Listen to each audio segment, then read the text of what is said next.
Oke, selamat pagi untuk kita semua. Bagaimana keadaan kalian hari ini?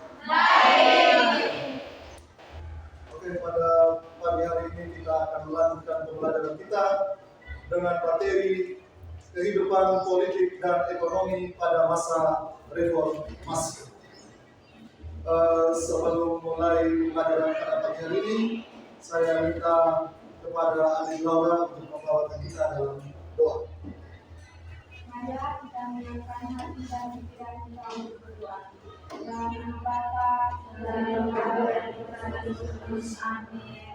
Bapa di dalam surga, puji dan syukur kami haturkan kehadiran-Mu atas berkat dan penyertaan-Mu. Engkau dapat menunjukkan kami semua di tempat ini. Sekarang kami akan memulai kegiatan belajar mengajar kami. Teruslah Roh Kudus-Mu atas kami, agar kami dapat mengerti apa yang diajarkan oleh Bapa Guru kami. Nama Yang Kudus kami puji kini dan sepanjang masa. Amin. Nama Bapa dan Putra dan Roh Kudus. Amin. Oke, terima kasih untuk Adik Laura yang sudah memimpin kita dalam doa.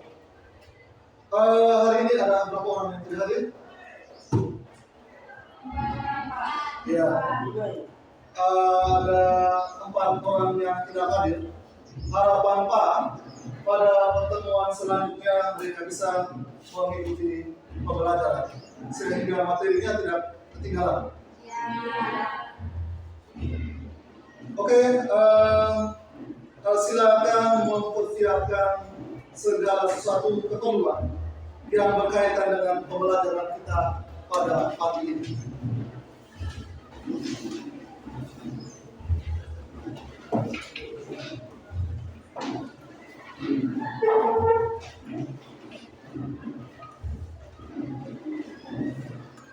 Sudah?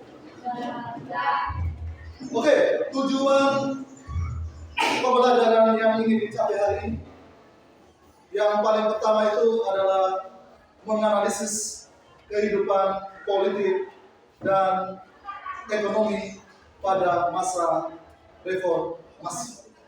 Jadi ini yang akan tujuan yang akan dicapai di dalam pembelajaran. Jadi paling pertama itu sebenarnya menganalisis kehidupan ekonomi. Selanjutnya adalah kita menganalisis kehidupan politik. Ini lebih yang berkaitan dengan presiden yang memerintah pada masa reformasi. Oke, yang berikutnya, apakah reformasi ini ada kaitannya dengan Orde Baru? Silakan. Siapa yang bisa jawab? Apakah reformasi ini ada kaitannya dengan Orde Baru? Silakan. Silakan.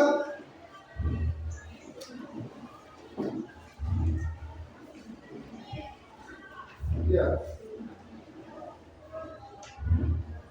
Silakan, apakah reformasi ada kaitan dengan Orde Baru? Ada, Pak. Ya, silakan Adek. Karena reformasi itu merujuk pada perubahan yang terjadi di dalam suatu masa Orde Baru. Jadi reformasi ini sebenarnya ada kaitan dengan Orde Baru. Jadi segala kegagalan pada masa Orde Baru atau berbagai kebijakan-kebijakan yang gagal pada masa Orde Baru ini diperbaiki pada masa reformasi. Baik, untuk penilaian hari ini, yang Pak ambil itu penilaiannya tentang diskusi kelompok. Jadi harap adik-adik sekalian bisa aktif di dalam kegiatan pembelajaran, baik bertanya atau menjawab.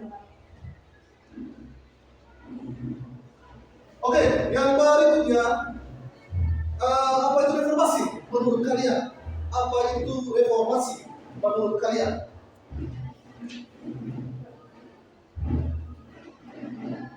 Silakan, apa itu reformasi menurut kalian?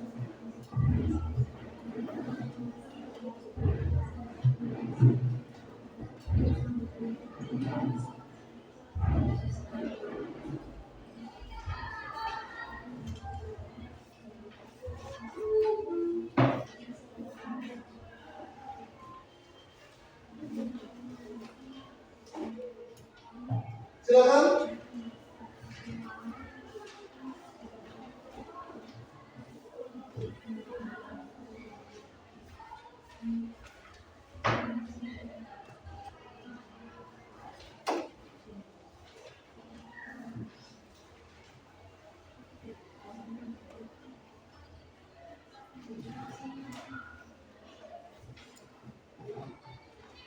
Oke, silakan. Apa itu reformasi? Ya, silakan Ade.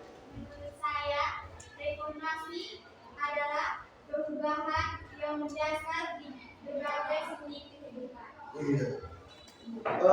Reformasi itu perubahan yang mendasar di berbagai sendi kehidupan. Ya, kita contohkan saja. Kalau kita lihat yang menjadi kegagalan pada masa Orde Baru itu adalah tindakan korupsi. Ya, tindakan korupsi itu yang membuat atau membawa Indonesia pada masa krisis ekonomi. Sehingga kemudian terjadilah demonstrasi besar-besaran yang dilakukan oleh para mahasiswa untuk melengsarkan Soeharto. Setelah Soeharto turun dari kepresidenan, kemudian dia digantikan oleh B.J. Habibie. Baik, silakan perhatikan gambar-gambar di papan ini. Silakan amati gambar-gambar tersebut. Ya, ada 6 gambar di papan ini. Silakan, siapa yang bisa menjawab masa-masa kepemimpinan yang terjadi di Indonesia?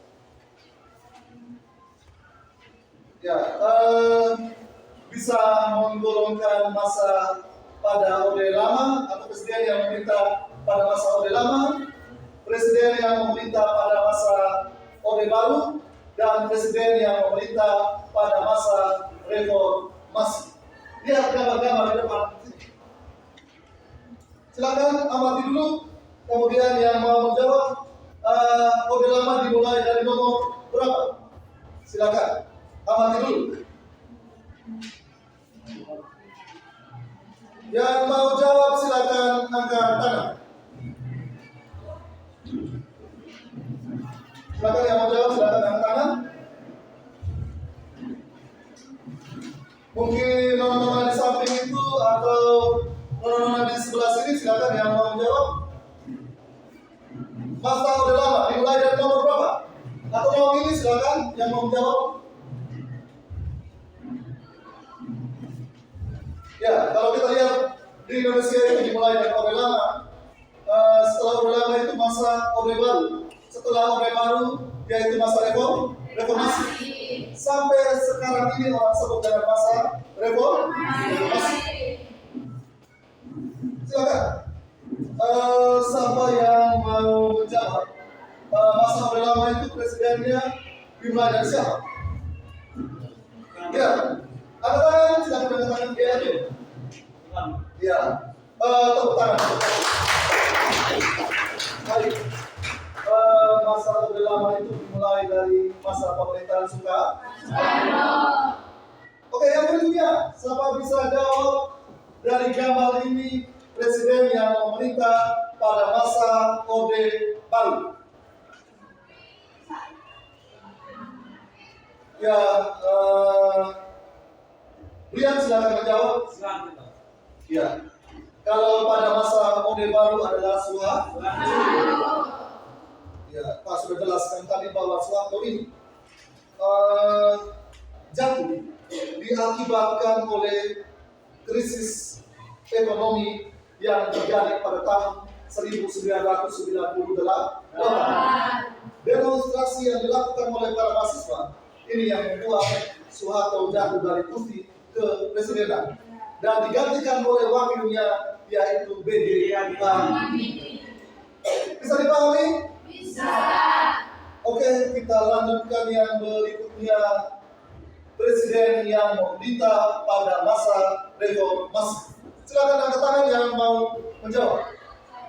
Ya, Nona Laura diberikan kesempatan untuk menjawab.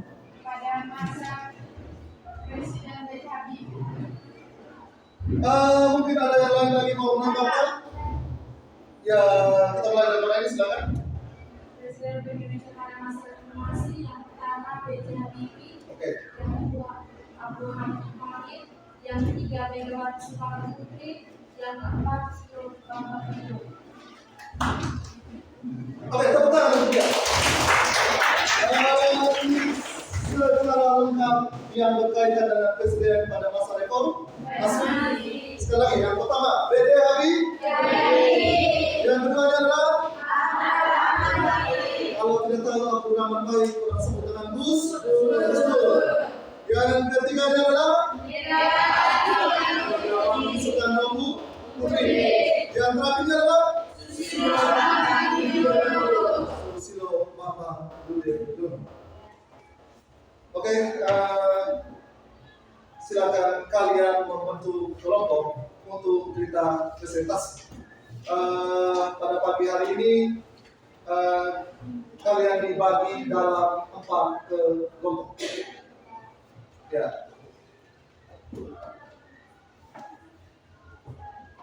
Oke, 24 orang, jadi kita 66 orang. Silakan memilih teman kalian untuk kita melakukan diskusi.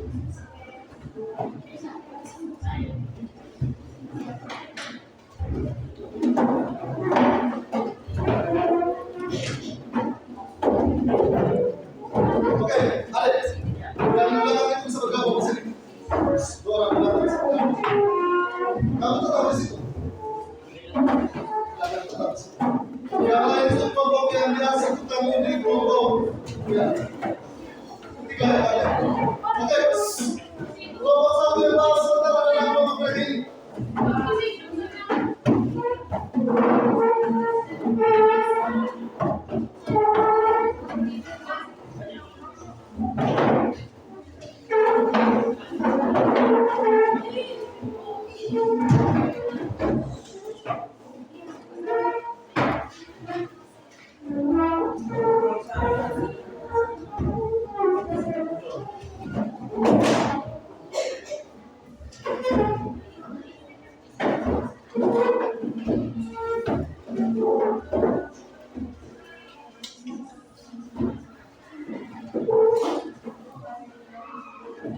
Baik, untuk kelompok 1 kalian membahas tentang kehidupan politik dan ekonomi pada masa Presiden B.J. Habibie.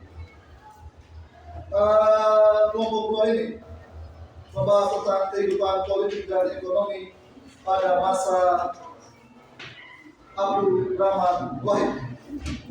Sedangkan kelompok yang ketiga di belakang itu kalian membahas tentang kehidupan ekonomi dan politik pada masa Megawati Soekarno Putri. Sedangkan kalian yang terakhir ini, kalian membahas tentang kehidupan politik dan ekonomi pada masa Susilo Bambang Yudhoyono. Oke, waktu untuk mendiskusikan materi kalian diberikan kesempatan 10 menit. Ya, harap meringkas materi itu untuk dibacakan di depan.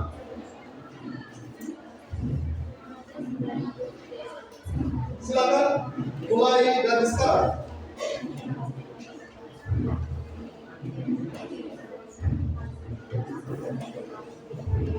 Kemudian kita mulai. Silakan.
Dari silakan adik-adik untuk menjawab dari berbagai literatur.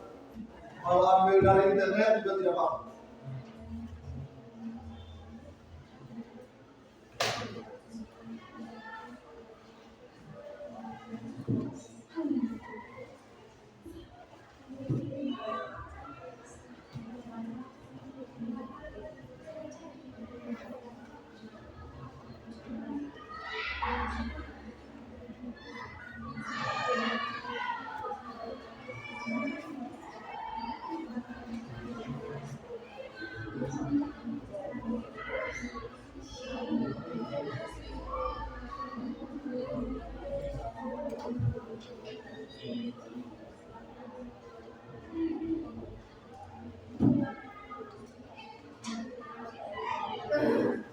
Sudah selesai? Diskusinya sudah selesai? Ya, Nabi.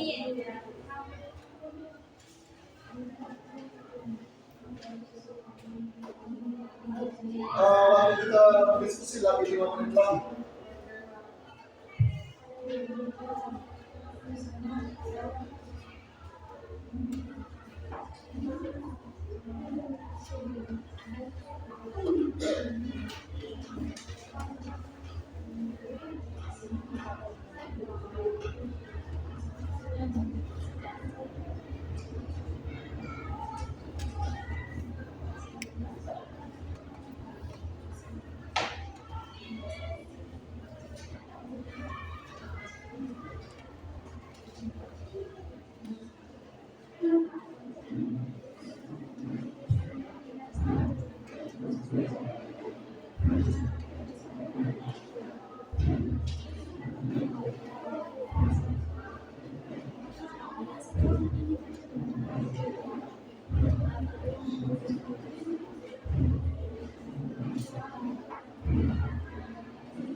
Oke,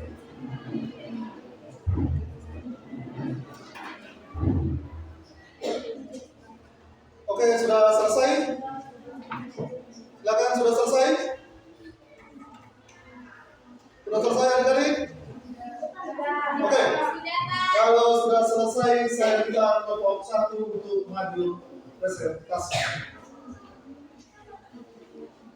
Ya. Silakan kelompok 1 maju untuk presentasi. 3 orang maju untuk presentasi. Moderator, ketua kelompok, dan juru tulis. Silakan.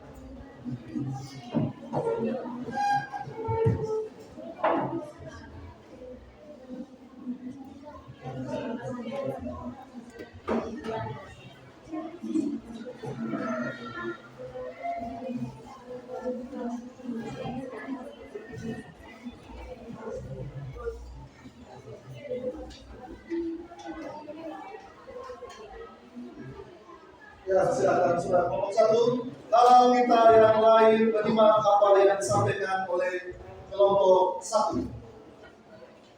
Ya. Selamat pagi kepada teman-teman. Kami dari kelompok 1 presentasikan hasil diskusi. Saya persilakan mengajar.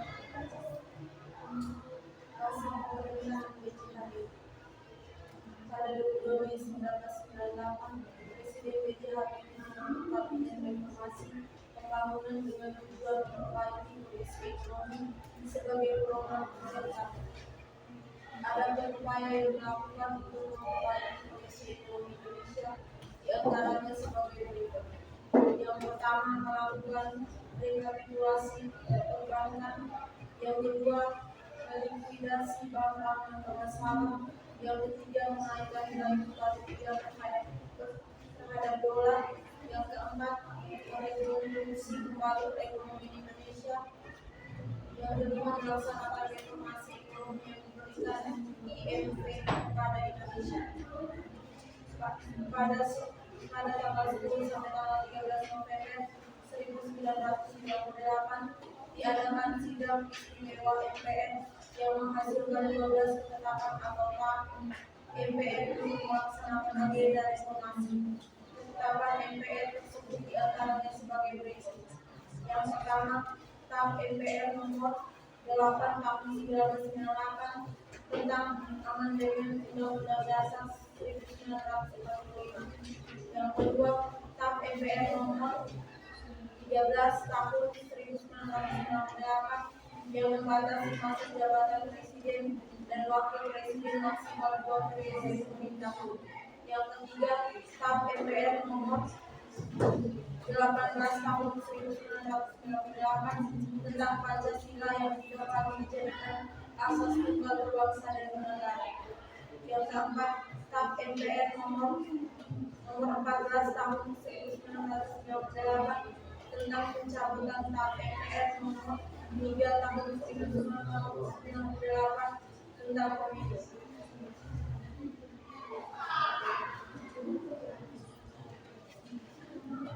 Pada 7 Juli 1999 diadakan pilihan umum pertama di reformasi.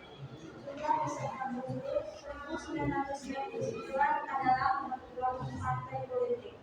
Pemenang pemilu 1999 adalah PDIP, Golkar, PBB, PKB, dan PAN. Saya terima kasih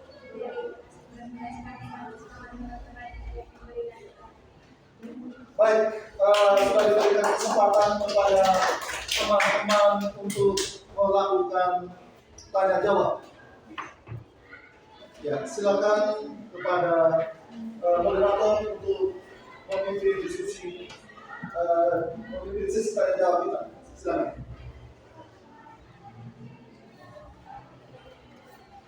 Ya. Sesi pertama 3 orang bertanya, silakan. Yang mau bertanya.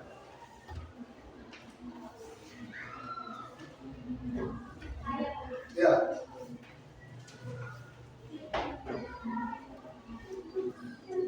Baik, terima kasih atas kesempatan yang diberikan. Saya ingin bertanya, mengapa pengangkatan B.J. Habibie sebagai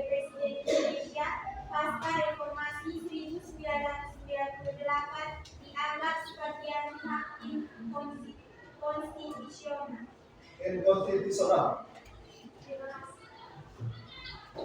Oke, sudah mencatat pertanyaan dari kelompok satu, silakan sudah. Ya, oke. Sudah mencatat. Yang berikutnya kita langsung saja ke orang yang kedua. Silakan orang kedua yang mau menjawab, dipersilakan. Yang bertanya. Silakan orang kedua yang mau bertanya. Baik, terima kasih atas waktu dan kesempatan yang diberikan. Saya dari saya mewakili kelompok dua akan bertanya, apa saja upaya yang dilakukan Presiden B.J. Habibie untuk melaksanakan agenda reformasi?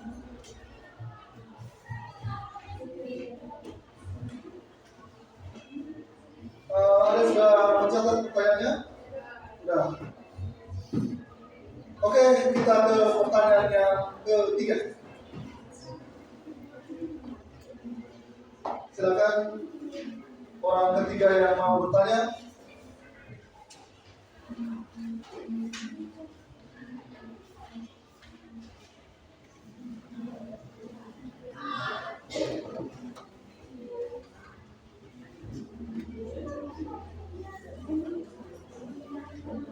Silakan orang ketiga.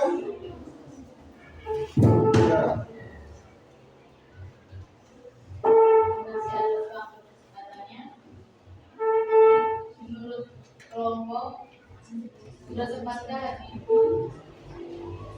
kebijakan sebagai presiden dalam menghadapi masalah timur sebagai dan jelasnya maksud.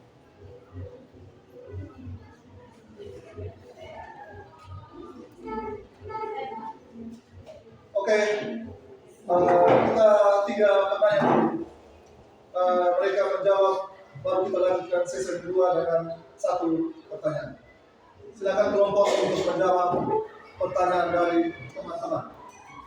Baik, kami akan menjawab pertanyaan dari kenapa pengangkatan B.J. Habibie sebagai presiden pasca reformasi tahun 1998 dianggap sebagai salah inkonstitusional? Dikarenakan adanya anggapan bahwa B.J. Habibie adalah bagian dari rezim Orde Baru, sehingga menunjukkan beliau sebagai presiden tidak sejalan dengan semangat reformasi dan bertentangan dengan nilai-nilai demokrasi. Mungkin ada pendapat lain dari teman-teman untuk menambah jawaban dari kelompok satu. Kenapa pengangkatan B.J. Habibie dianggap inkonstitusional? Atau kata yang lebih bisa dipahami itu tidak sesuai dengan aturan. Kenapa pengangkatan itu dikatakan inkonstitusional menurut kalian? Yang mau menambahkan?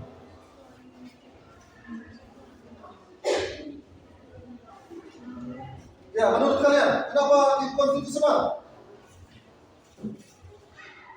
Yang dijawab oleh teman-teman kalian tadi, bahwa Habibie itu bagian dari rezim Orde Baru. Ya, sedikit mendekati kebenaran, karena memang yang menjadi wakil dari Soeharto adalah Habibie. Baik, dengar di sini. Kenapa pengangkatan itu inkonstitusional? Alasannya karena tidak melalui pemilihan umum. Ya. Kalau kita sekarang untuk pengangkatan kepala daerah atau presiden dilakukan dengan menggunakan apa? Ya, pemilu. Ya, atau orang sebut dengan kalau ada pilkada, ada pileg. Ya, pilkada untuk pemimpin daerah, pilegnya untuk pemilihan presiden dan wakil presiden. Dan itu kenapa dikatakan inkonstitusional?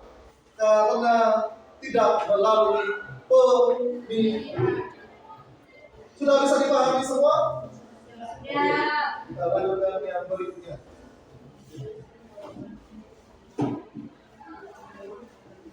Kami akan menjawab pertanyaan yang kedua. Apa saja upaya yang dilakukan Presiden B.J. Habibie untuk melaksanakan Pemerintahan B.J. Habibie memberikan kebebasan dan demokrasi bagi masyarakat Indonesia. Beberapa langkah reformasi demokrasi tersebut adalah sebagai berikut.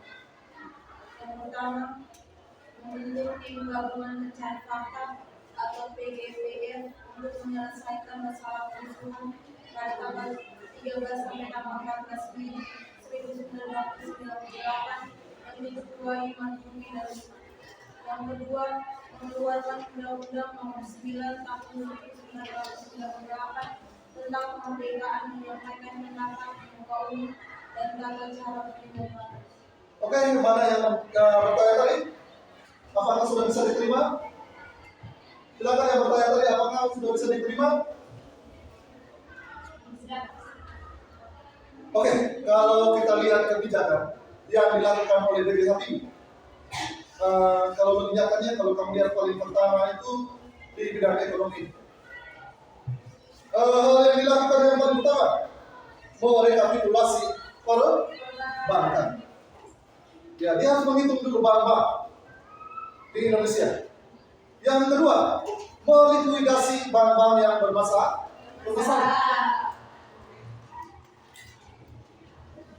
Yang ketiga, menaikkan nilai tukar rupiah terhadap dolar.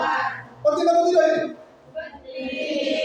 Supaya tidak terjadi inflasi. Silakan adik, yang keempatnya adalah? Yang keempatnya adalah? Ya, mereformasi kembali perekonomian Indonesia. Ya, dia harus memperbaiki lagi. Kenapa? Kondisi ekonomi kita sudah terpuruk pada masa pemerintahan Soeharto. Buktinya dengan adanya krisis ekonomi. Sedangkan yang terakhir,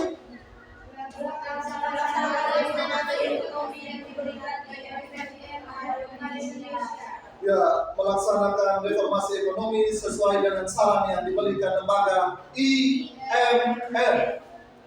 Ingat baik-baik, kalau lembaga IMF ini adalah lembaga dunia yang diutus PBB atau lembaga yang bernaung di dalam PBB yang memberikan bantuan dalam berupa pinjaman atau modal terhadap negara-negara.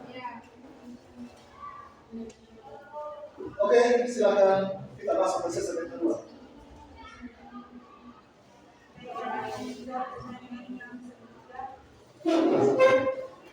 Menurut saya, menurut kami, kebijakan Presiden B.J. Habibie untuk memecah timur dari Indonesia itu dinilai tepat karena berdasarkan pada beberapa pertimbangan, di antaranya hak setiap bangsa untuk menentukan nasibnya sendiri. Yang kedua, perjanjian New York yang mewajibkan Indonesia melepaskan Timor Timur secara damai dan terhormat jika rakyat Timur Timor menolak tawaran status khusus. Yang ketiga, faktor sejarah politik, dimensi lokal, kekuasaan militeristik, permasalahan HAM, dan tekanan politik internasional. Baik, kalau kita lihat kesimpulan dari jawabannya tadi, bahwa ini terjadi tekanan dari internasional, khususnya dari PBB. Di wilayah tim-tim ini sebenarnya adalah provinsi terakhir yang ke-27 pada waktu itu di Indonesia, yang kemudian melepaskan diri dengan Indonesia. Kalau mau ditanyakan apakah sudah tepat, jawabannya bisa iya, bisa tidak. Kenapa? Statusnya tim-tim pada waktu itu adalah bagian dari negara Indonesia. Cara yang dilakukan pada waktu itu adalah dengan melakukan referendum. Adik-adik kalau tidak tahu referendum ini yang berkaitan dengan pemungutan suara antara memilih pro integrasi atau memilih kemerdekaan. Jadi dari referendum itu pro kemerdekaan yang menang karena suaranya banyak, sehingga sekarang Timor Leste lepas dari Indonesia dan membentuk negara sendiri. Oke, sudah selesai dari kelompok mereka. Silakan tutup diskusi dari kelompoknya, silakan. Kurang lebihnya kami mohon maaf. Terima kasih. Ya, kita tepuk tangan untuk kelompok mereka. Selanjutnya kelompok 2 maju.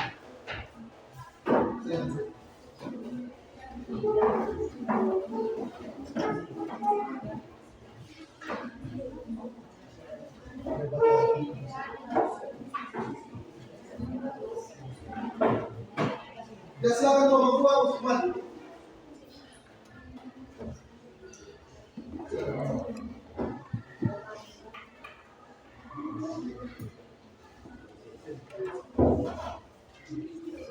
Oke, kita semua langsung tertuju kepada kelompok yang akan membahas materi sehingga bisa mengajukan pertanyaan. Baik, selamat pagi Pak Guru dan teman-teman. Selamat pagi. Kami dari kelompok 2 ingin mempresentasikan hasil diskusi menjalankan.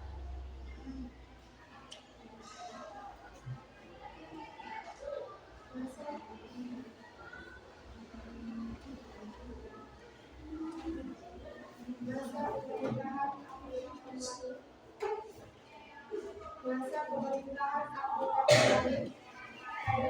tanggal 20 Oktober 1999, Presiden Abdullah Mubarak atau Gus Dur membentuk Kabinet Persatuan Nasional dengan beberapa perubahan dalam komposisi kabinet. Gus Dur membubarkan Departemen Penerangan dan Departemen Sosial karena dianggap sebagai lembaga yang menekan demokrasi. Kabinet ini sempat mengalami hambatan kinerja ketika Gus Dur mengumumkan nama-nama menteri dalam kabinet yang berubah KKN. Pada tanggal 28 Oktober 1999, Gus Dur membentuk Dewan Ekonomi Nasional untuk memperbaiki kehidupan ekonomi nasional yang bermulai pasca reformasi tahun 1998. Dewan Ekonomi Nasional atau DEN dipimpin oleh Prof. Emil Salim. Gus Dur dikenal sebagai bapak pluralisme karena mengakui kebebasan beribadah bagi etnis Tionghoa dan menetapkan Tahun Baru Tionghoa atau Imlek menjadi hari libur nasional. Keputusannya ditetapkan melalui Keputusan Presiden Nomor 6 Tahun 2000 tentang pencabutan Instruksi Presiden Nomor 14 Tahun 1967 tentang agama, kepercayaan, dan adat istiadat Cina. Mengapa Presiden Gus Dur dijuluki Bapak Dur? Baik teman-teman, sekarang saya akan memberikan pertanyaan kepada teman-teman yang ingin bertanya.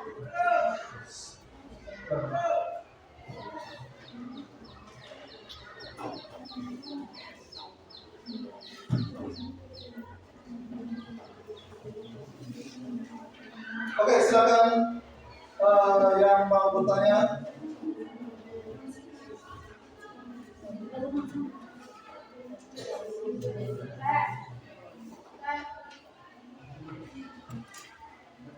Ya, silakan kelompok. Ya, silakan kelompok untuk memberikan kesempatan. Baik, terima kasih atas waktu yang diberikan. Saya ingin bertanya, mengapa Presiden Abdul Rahman Wahid dijuluki Bapak Pluralisme? Pertanyaan pertama, kenapa Presiden Abdul Rahman Wahid dijuluki Bapak Pluralisme? Ya. Oke, orang yang berikutnya. Ya, silakan dulu.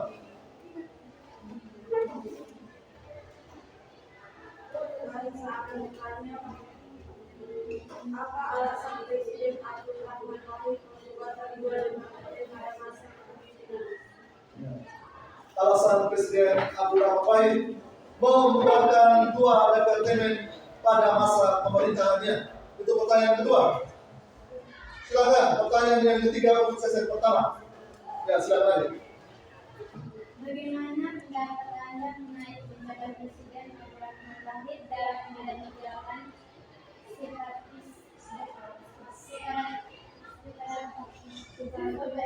Ya. Menghadapi gerakan separatis OPM. Kalau kita OPM itu singkatan dari Operasi Papua Merdeka atau Organisasi Papua Merdeka, itu OPM. Ya, kepada kelompok diberikan waktu untuk menjawab.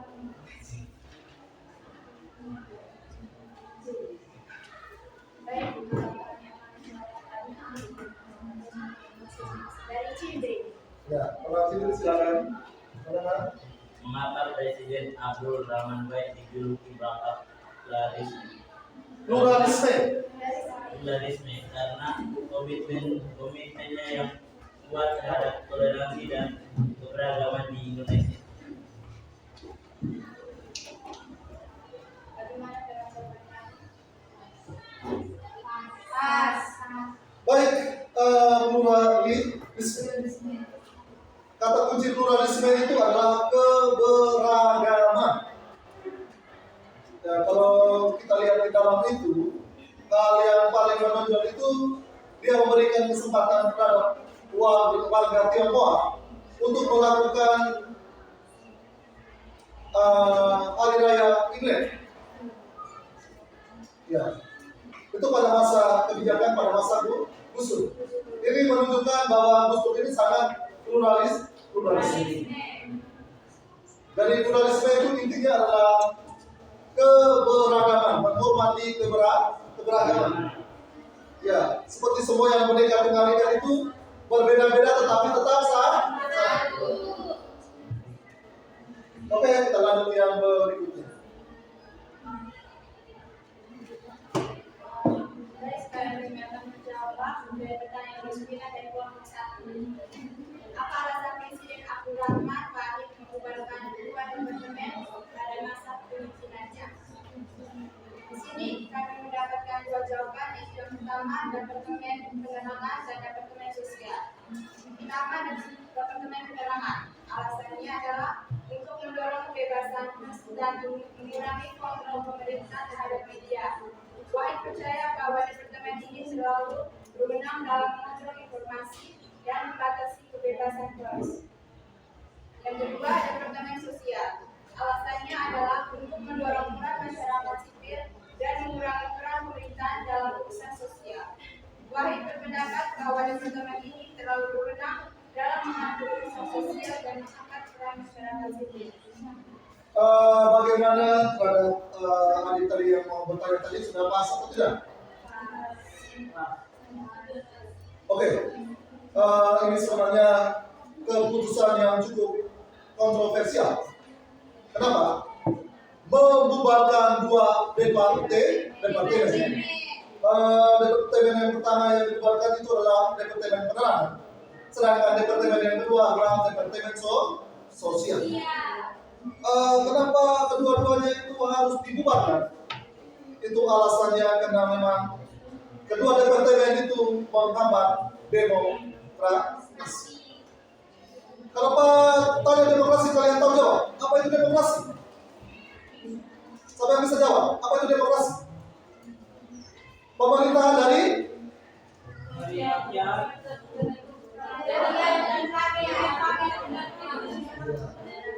pemerintahan dari rakyat yang memberikan keputusan di dalam pemilihan umum atau memilih dan dipilih. Ya, itu asas dari demokrasi. Contohnya pada sekarang ini, pemilihan presiden itu kau langsung memilih pemimpin. Itu juga bagian dari demokrasi. Partai-partai juga banyak yang terlibat. Itu juga bagian dari demokrasi.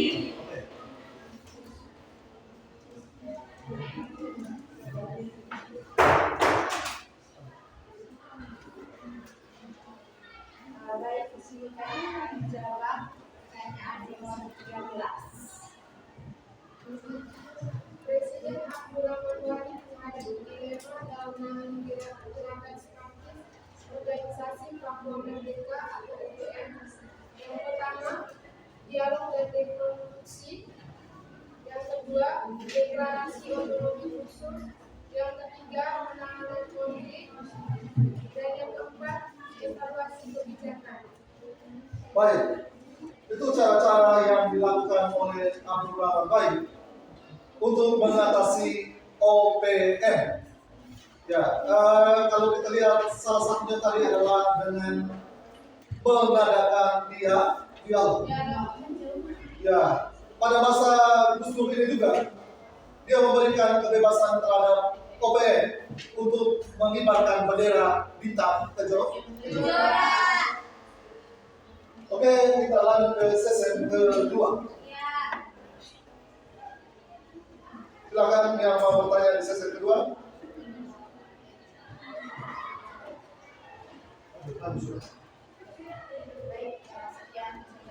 Ada satu pertanyaan. Silakan. Tambah satu lagi, ada dua sesi. Oke, silakan. Baik, masih ada yang mau bertanya? Silakan. Ya, pertanyaan terakhir dari Laura. Ya, silakan.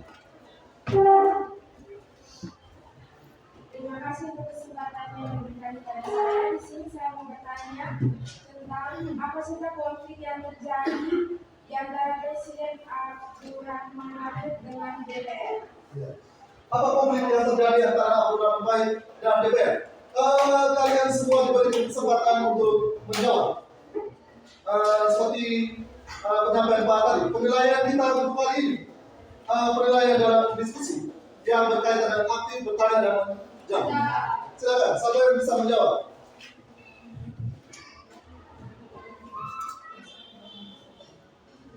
Ya, silakan. Nona baca sekali lagi pertanyaannya, sehingga bisa dipahami oleh teman-teman kalian. Apa saja konflik yang terjadi antara Presiden Abdurrahman Wahid dengan DPR? Ya, konflik apa yang terjadi? Ya, silakan adik yang mau menjawab.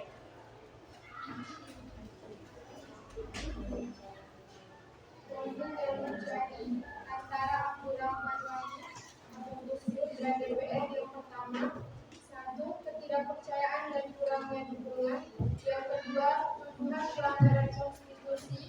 Yang ketiga, perbedaan pandangan politik. Dan yang keempat, isu kepemimpinan. Yang kelima, upaya impeachment. Dan yang keenam, pembubaran DPR. Baik, itu saja. Kita lanjut ke kelompok yang berikutnya. Kita berikan tepuk tangan.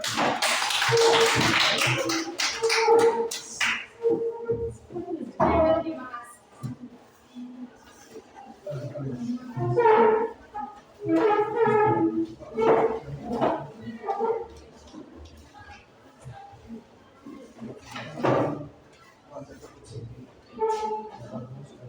Oke.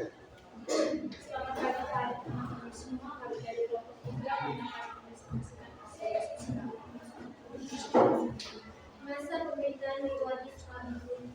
Pada 9 Agustus 2021, Presiden Megawati Soekarno-Putri membentuk kabinet gotong royong dengan program kerja di antaranya sebagai berikut: 1. Mewujudkan ekonomi yang tangguh. 2.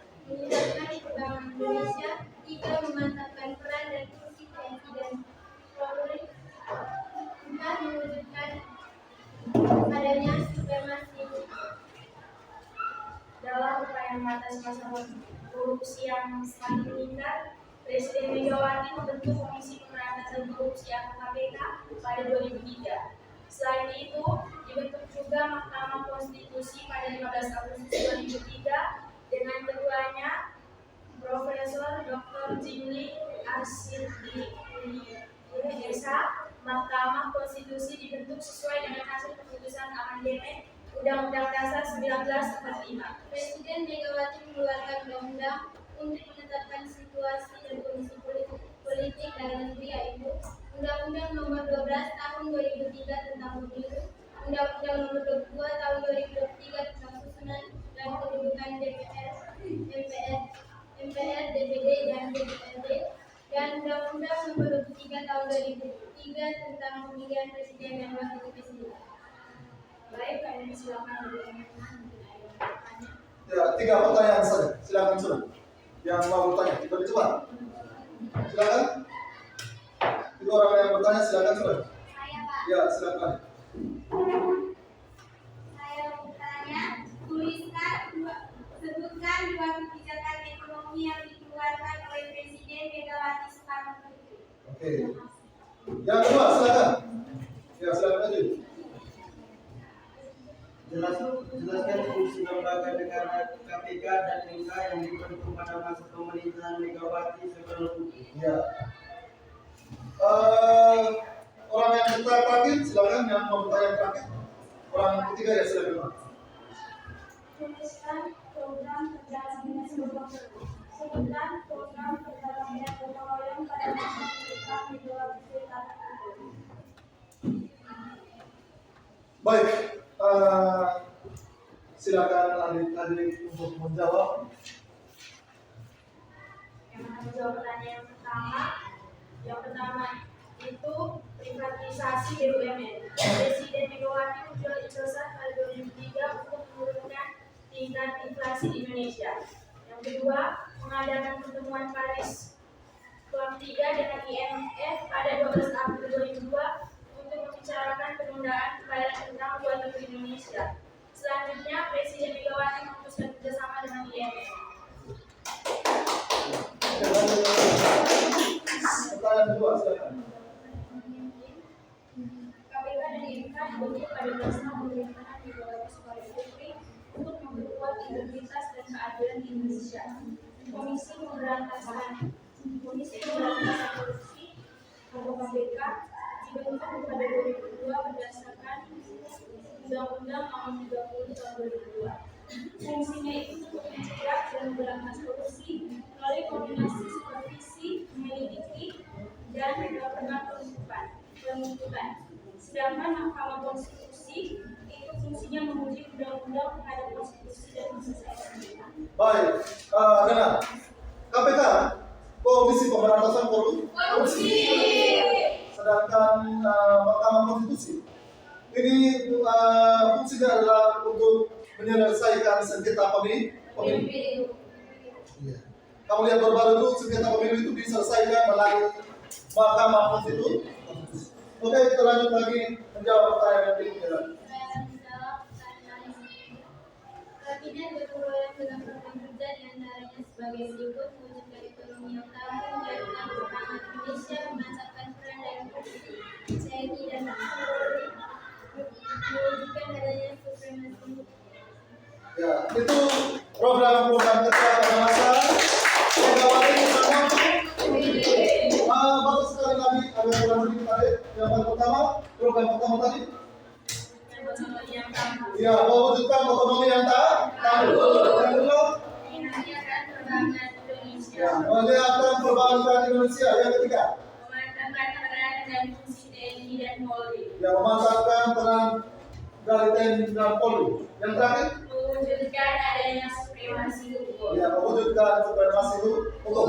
Oke, kita tutup saja yang pertama. Silakan. Ya, oke, pertama. Ya, kelompok kami yang masih spiritual. Oke.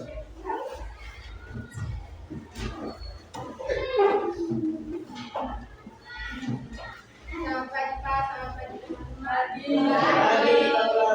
Terima kasih untuk kesempatan. Kami mewakili kelompok 4 akan menyampaikan hasil diskusi dari kelompok kami untuk pemerintahan SBY dengan masa kepresidenan mulai 2004 sampai 2014 yang dimana memegang 2 periode kepemimpinan. Pada pemateri saya berikan waktu dan kesempatan. Masa pemerintahan Susilo Bambang Yudhoyono pada 20 Oktober 2004, Susilo Bambang Yudhoyono dan Yusuf Kala dilantik sebagai Presiden dan Wakil Presiden Republik Indonesia. Pemerintahan SBY Yudhoyono menetapkan kebijakan ekonomi melalui Bank Indonesia yang meliputi yang pertama, suku bunga acuan atau BI rate yang diharapkan akan memengaruhi suku bunga pasar uang, suku bunga deposito, suku bunga kredit, perbankan sehingga dapat mengendalikan angka inflasi. Yang kedua, menjaga nilai tukar rupiah dengan mendorong peningkatan ekspor dan menurunkan impor migas dengan meningkatkan porsi penggunaan biodiesel dalam porsi solar. Yang ketiga, operasi moneter dengan menjaga daya beli masyarakat dan pertumbuhan ekonomi. Selain itu, pengubahan tata niaga dari pembatasan kuantitas menjadi mekanisme yang mengandalkan harga. Yang keempat, kebijakan makroprudensial untuk pengelolaan likuiditas dan lalu lintas modal. Perbandingan perubahan demokrasi sejak masa Orde Baru hingga reformasi, yaitu demokrasi liberal, demokrasi terpilih, demokrasi Pancasila masa Orde Baru, dan demokrasi Pancasila pada masa reformasi. Sekian hasil diskusi dari kelompok kami membuka untuk sesi pertanyaan. Ya, silakan yang mau bertanya. Ya, oke. Ada beberapa orang silakan bertanya. Silakan orang. Pertanyaan yang pertama, jelaskan kebijakan ekonomi pemerintahan Presiden Susilo Bambang Yudhoyono periode kedua. Dilanjutkan pertanyaan kedua. Pertanyaan kedua.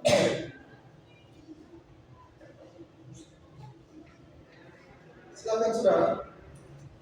Pertanyaan kedua.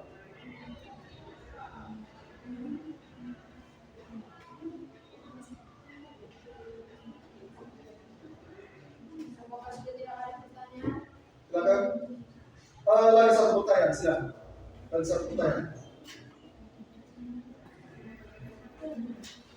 Ya, silakan. Lihat. Jelaskan perbedaan kedudukan dan peranan pers dalam jalannya pemerintahan pada masa Orde Baru dan reformasi. Ya, ini yang mau dijelaskan itu bagaimana pers pada masa Orde Baru dan pers pada masa reformasi. Tahu pers itu pemerintah, itu orang sebut dengan pers. Oke, silakan dua pertanyaan saja. Silakan. Baik, saya akan menjawab pertanyaan dari Hani. Presiden Susilo Bambang Yudhoyono pada periode kedua, kebijakannya meliputi yang pertama meningkatkan infrastruktur, yang kedua mendorong investasi, yang ketiga memperkuat sektor real, yang keempat meningkatkan kualitas pendidikan, dan yang kelima memperkuat sistem jaminan sosial. Kebijakan ini bertujuan untuk mencapai pertumbuhan ekonomi yang berkelanjutan dan inklusif. Yang kedua, saya menjawab dari pertanyaan dia. Peran pers di Orde Baru dan reformasi sangat berbeda. Di Orde Baru, pers lebih berfungsi sebagai corong pemerintah, seringkali membatasi kritik dan informasi yang tidak sesuai dengan narasi informasi. Sekian jawaban dari pertanyaan yang diberikan. Terima kasih untuk perhatian dari teman-teman. Ya, baik. Pak akan menjelaskan sedikit tentang kehidupan ekonomi dan politik pada masa reformasi presiden yang memerintah di Indonesia. Ya.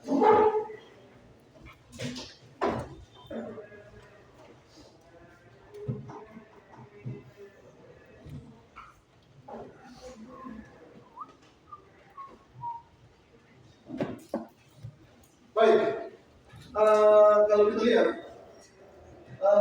mulai reformasi yang diterapkan di Indonesia itu pada tanggal 21 Mei 1998 setelah Soeharto menyerahkan kekuasaan kepada B.J. Habibie, itu mengawali reformasi di Indonesia. Oke. Setelah diangkat menjadi presiden, yang paling pertama dibuat oleh Habibie adalah membentuk kabinet. Tahu kabinet? Ya, kalau lihat di dalam kabinet itu biasanya adalah ada menteri. Kalau kita lihat kabinet sekarang yang mau dilantik pada masa Prabowo dan Gibran, itu kabinet anggota MPR yang dipilih adalah para ahli, orang yang ahli di dalam bidangnya, sehingga dia menyampaikan atau Prabowo menyampaikan bahwa dia membentuk second kabinet. Kabinet ini tugasnya untuk apa? Membantu presiden dalam menjalankan pemerintahan. Yang berikutnya ini program-program dari Habibie di bidang ekonomi. melakukan rekapitulasi perbankan yang pertama. Yang keduanya adalah melikuidasi bank-bank yang bermasalah, menaikkan nilai tukar rupiah terhadap dolar. Fungsi kedua apa tadi? Mencegah inflasi. Yang berikutnya adalah merekonstruksi kembali perekonomian Indonesia atau memperbaiki lagi perekonomian Indonesia. Oke, yang terakhir itu reformasi ekonomi sesuai dengan saran yang diberikan oleh IMF. Ini lembaga yang memberikan pinjaman dalam bentuk modal. Oke, ini di bidang ekonomi.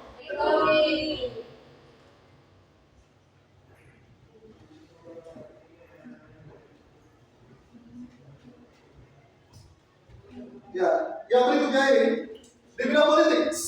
Nah, di bidang politik ini beberapa kebijakan yang dibuat. Penghapusan diri fungsi ABRI yang pertama. Yang keduanya adalah pemerintah BDI memberikan kebebasan berdemokrasi. Sedangkan yang terakhir adalah melakukan pemilihan umum dengan partai semangat. Kenapa diri fungsi ABRI itu harus dibubarkan? Karena ABRI memiliki peran ganda, menangani bidang politik dan menangani bidang militer, sehingga tidak fokus kemudian dibubarkan pada masa BDHI. Yang kedua, memberikan kebebasan berdemokrasi. Ingat baik jawaban dari teman-teman tadi. PRS itu juga bagian dari demokrasi. PRS itu adalah menyuarakan pendapat masyarakat. Oke, yang terakhir adalah melakukan pemilihan umum dengan partai sebanyak 48 partai. Ya, saya sudah pernah menjelaskan di kau bahwa pemilihan umum di Indonesia asasnya adalah demokrasi. Kebebasan. Jadi nanti di pilkada nanti, kalau orang kasih kamu uang, terima saja. Pilih sesuai dengan hati nurani. Itu yang berkaitan dengan asas kebebasan. Oke, itu pada masa pemerintahan dari Habibie. Yang berikutnya Abdurrahman Wahid. Kita mulai dengan kabinet yang dibentuk pertama adalah kabinet persatuan nasional. Kontroversi sekali yang berkaitan dengan masa jabatan dari seorang nabi Gus Dur. Ya. Kenapa kontroversi? Yang pertama adalah memberhentikan beberapa menteri penerangan dan menteri sosial. Itu kontroversi. Yang berikutnya di dalam kabinetnya ada menteri yang diangkat melakukan korupsi. Ya, kalau menteri itu sudah korupsi berarti menimbulkan ketidakpercayaan dalam masyarakat. Oke, serangkaian di bidang ekonomi ini membentuk Dewan Ekonomi Nasional untuk memperbaiki kehidupan yang berputih pasca reformasi. Ya, sedangkan ini di bidang politiknya, dia dikenal sebagai bapak pluralis. Ya, Pak sudah jelaskan tadi. Sudah paham pluralisme tadi? Oke. Yang berikutnya mengganti nama Irian Jaya menjadi Papua. Oke, kita lanjut. Yang berikutnya adalah masa kepemimpinan dari ini program di dalam bidang politiknya. Privatisasi BUMN. Presiden Megawati menjual saham besar untuk menurunkan tingkat inflasi. Yang keduanya adalah mengadakan pertemuan ASEAN untuk panduan pembayaran utang luar negeri. Oke, sedangkan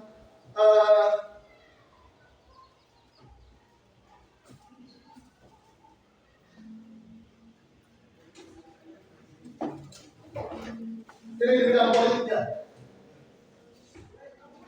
membentuk KPK.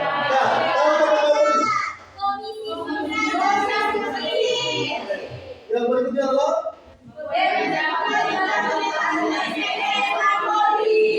membuatkan kebijakan netralitas PNS dan Polri. Oke, sedangkan yang terakhir ini masalah Susilo Bambang Yudhoyono.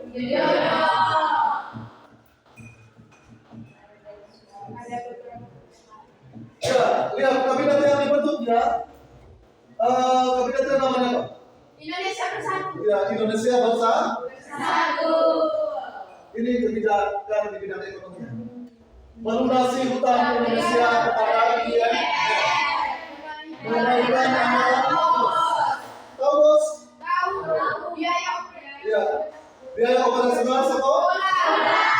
Sedangkan yang terakhir adalah kebijakan di bidang politiknya adalah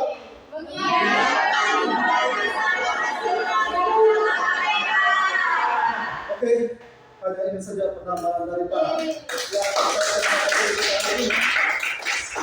Waktu selanjutnya kalian bisa mengerjakan dan pilih.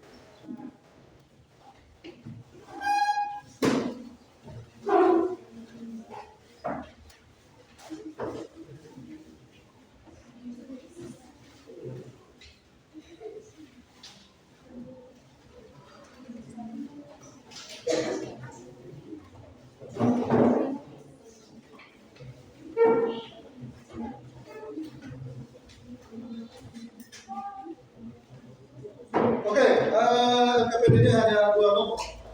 Pak bacakan saja soalnya. Yang paling pertama,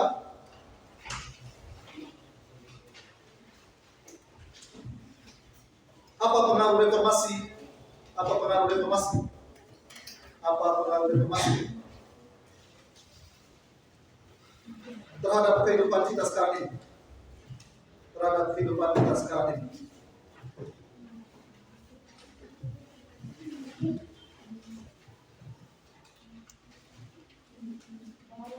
Reformasi terhadap kehidupan kita sekarang ini.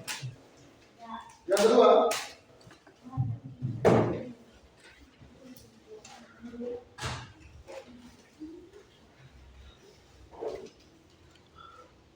yang keduanya adalah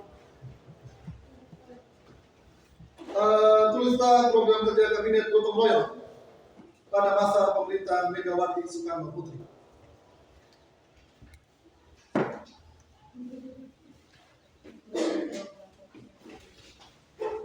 Program kerja kabinet gotong royong pada masa pemerintahan Megawati Soekarno Putri. Oke, 10 menit untuk menjawab pertanyaan.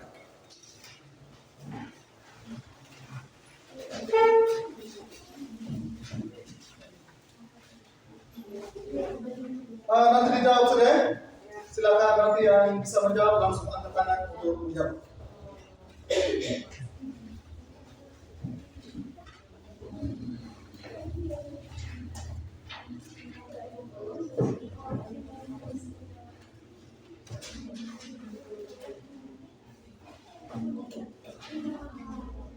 Nanti 2 orang bisa membantu Pak untuk menjawab. Ya, itu ada 2 soal.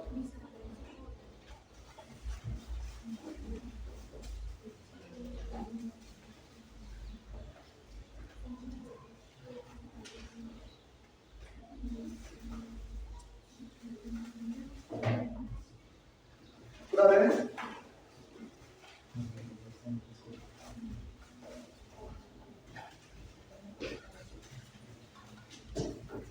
Silakan tulis.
Ya silakan mengerjakan itu.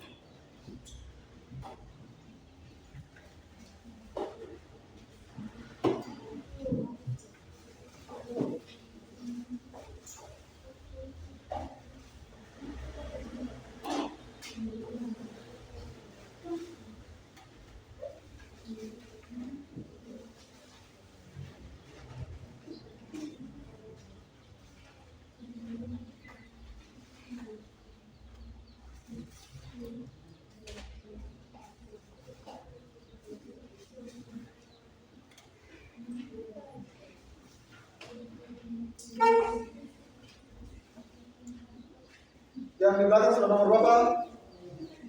Ya, baru nomor 1. Silakan.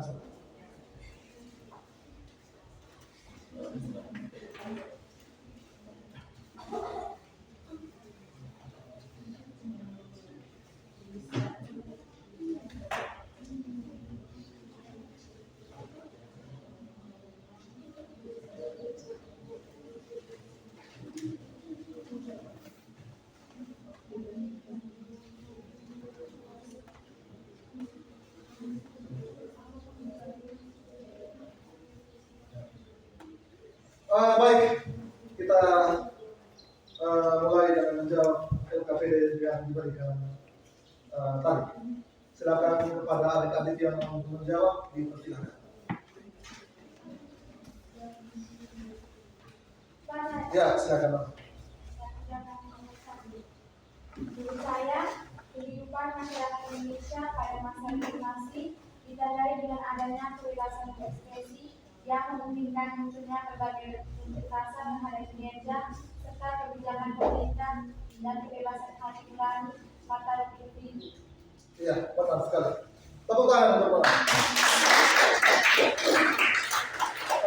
Baik, kalau berkaitan dengan kehidupan nyata reformasi sekarang, hal yang paling nyata itu yang berkaitan dengan pemilihan umum.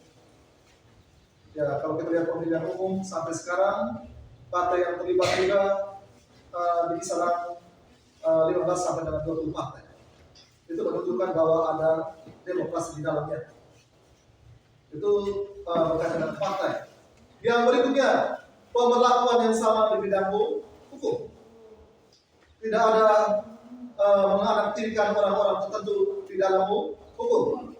Semua diperlakukan di depan umum secara merata di bidang hukum. Sudah digiatkan yang berikutnya yang berkaitan dengan pemberantasan korupsi. Yang berikutnya hak memilih dan dipilihnya sudah tidak dijalankan. Ya, bahwa di masa reformasi ini sudah menjalankan orang tersebut dengan asas demokrasi. Ini bagian dari reformasi. Pers juga sudah bisa meneliti pemerintah. Tidak dibatasi lagi. Bisa? Ya, itu untuk pertanyaan yang pertama. Silakan siapa yang mau menjawab pertanyaan kedua. Silakan yang mau menjawab pertanyaan kedua.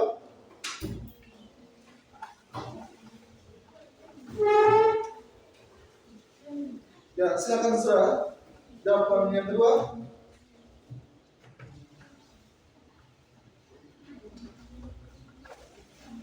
Oke, silakan saudara.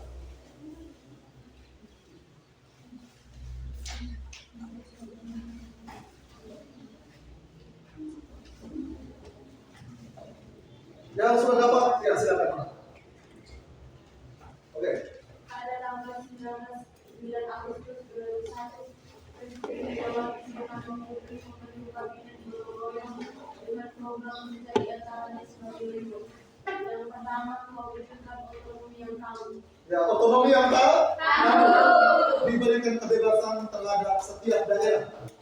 Yang berikutnya, Yang kedua, menyehatkan perbankan Indonesia. ya, menyehatkan perbankan Indonesia. Yang ketiga, Memantapkan peran dan fungsi TNI dan Polri. ya, peran dan fungsi dari TNI dan Polri. Sedangkan yang terakhir, Mewujudkan adanya supremasi hukum. iya. Baik, kita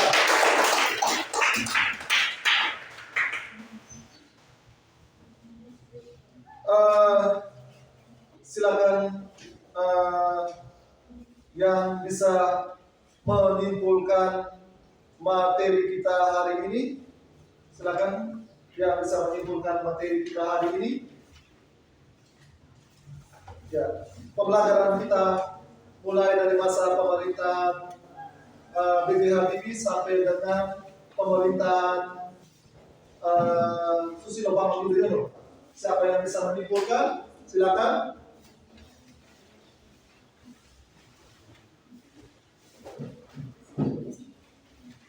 Berpikir dulu, silakan berpikir dulu. Siapa yang bisa menyimpulkan tentang materi yang kita pelajari hari ini? Ya, berpikir dulu.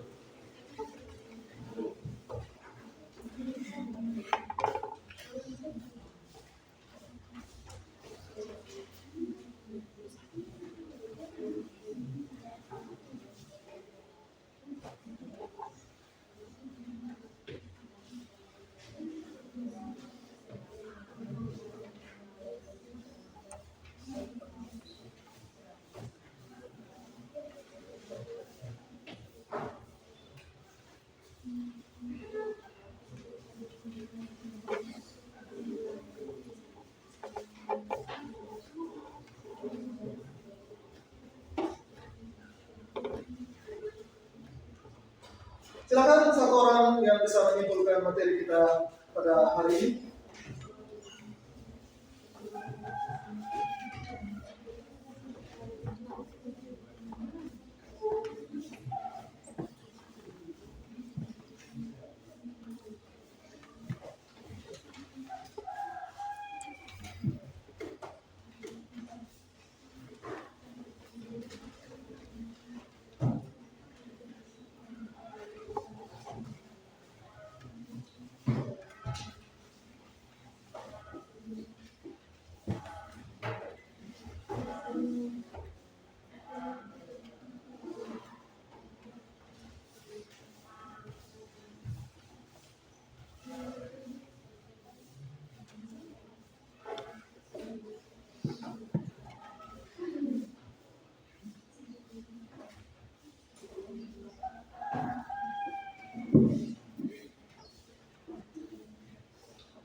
Silakan yang bisa menyimpulkan materi.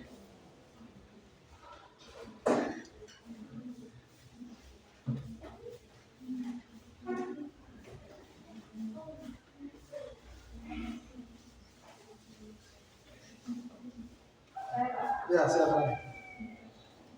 Kesimpulan dari saya itu sistem politik pemerintahan dan ekonomi pada masa reformasi membangun jembatan menuju perubahan yang mendasar di berbagai sendi kehidupan yang bertujuan memperbaiki kemerosotan di berbagai bidang kehidupan. Ya, tepuk tangan untuk dari sistem ekonomi pada masa reformasi. Ini sebenarnya adalah perbaikan dari masa Orde Baru. Seperti yang dijelaskan oleh Pak tadi, bahwa pada masa pemerintahan Soeharto ini banyak sekali hambatan yang terjadi, sehingga orang sebut dengan krisis multi dimensi, krisis dari berbagai sendi kehidupan.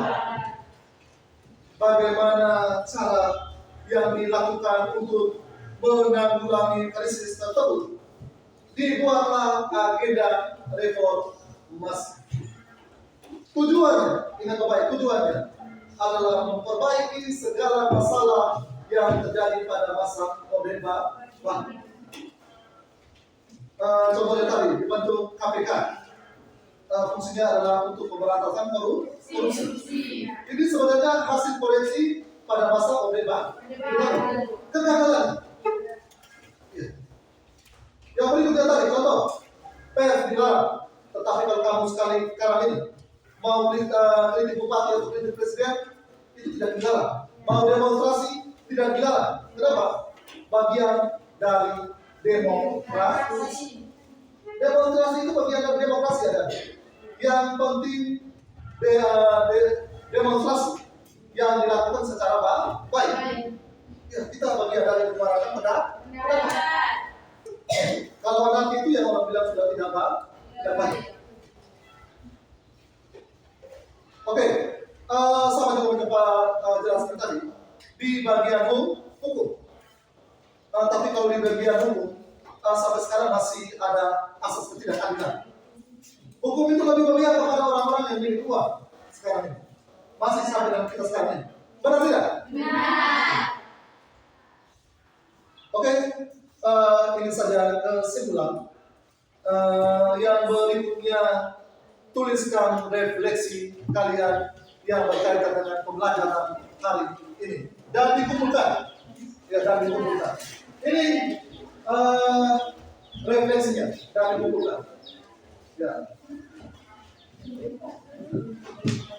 Silakan tulis dulu refleksinya.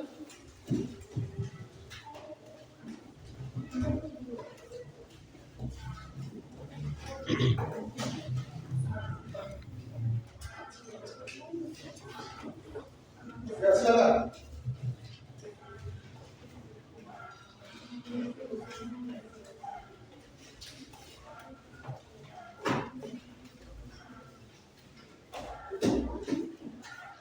Ya, 10 menit untuk refleksi.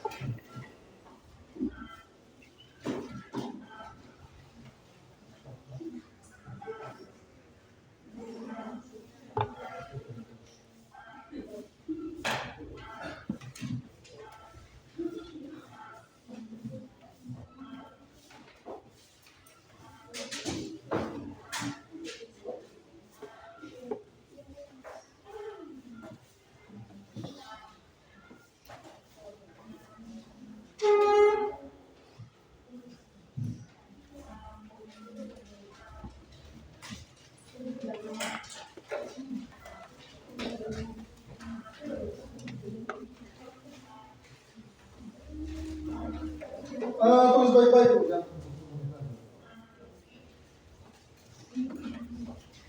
Silakan tulis hal-hal yang kamu pelajari atau pahami dalam materi ini, hal yang belum kalian pahami, dan yang ingin dipelajari lebih dalam di pembelajaran hari ini. Ya, tulis dengan nama ya. Ya.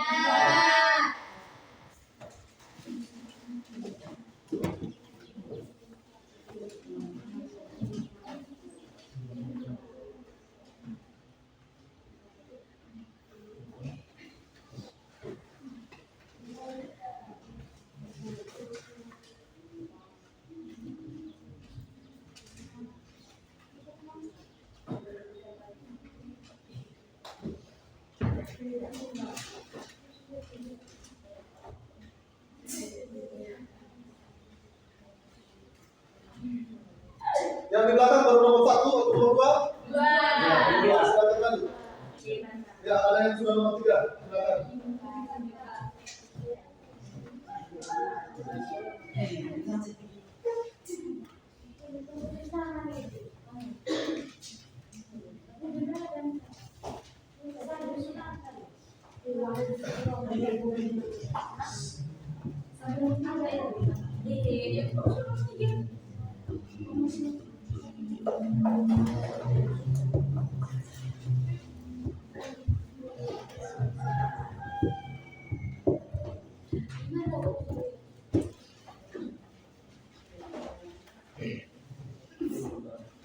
Ya, nanti dikumpulkan.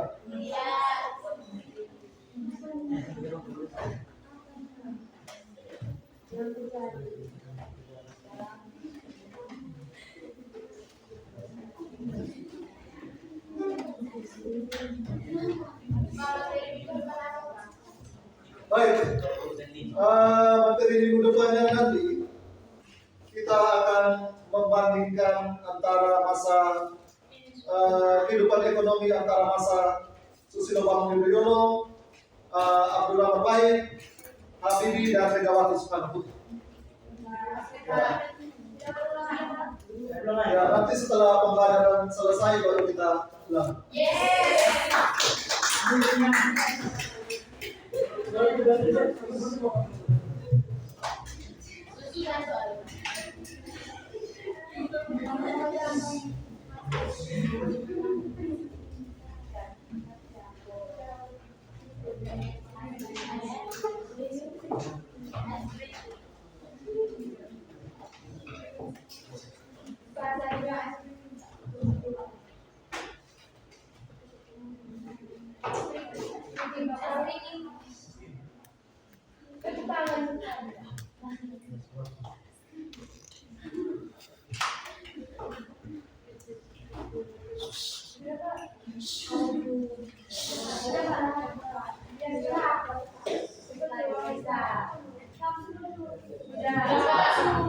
Ya, yang sudah habis silakan bisa kumpul.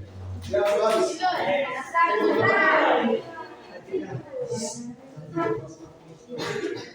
Tidak berterima kasih. Ya, silakan kumpul sini.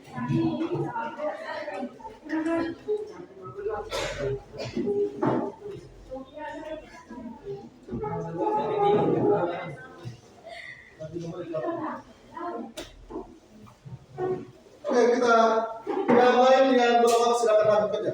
Oke. Ya. Baca-baca tuh.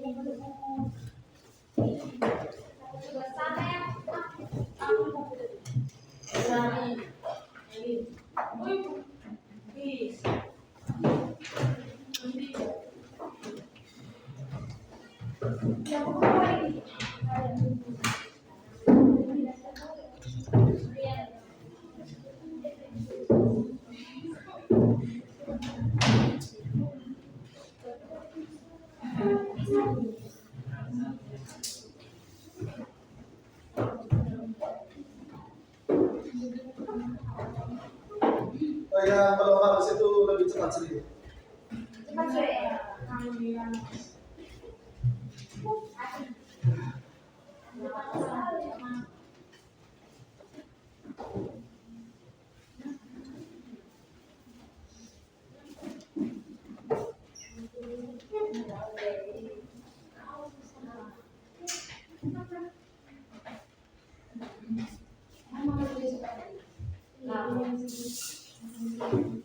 Karena pada pertemuan berikutnya kita semua lebih terlibat aktif, baik? Ya, Pak. Pelajaran kita dapat berjalan dengan lebih baik lagi. Amin. Terima kasih kepada adik-adik sekalian yang sudah berpartisipasi aktif di dalam pembelajaran hari ini. Sama-sama, Pak.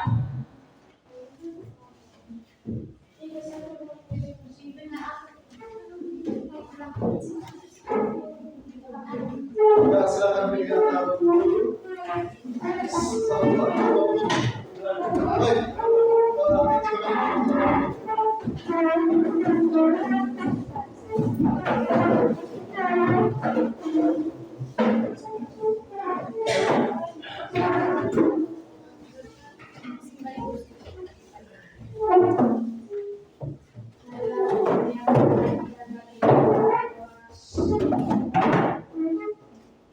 Dalam nama Bapa dan Amin.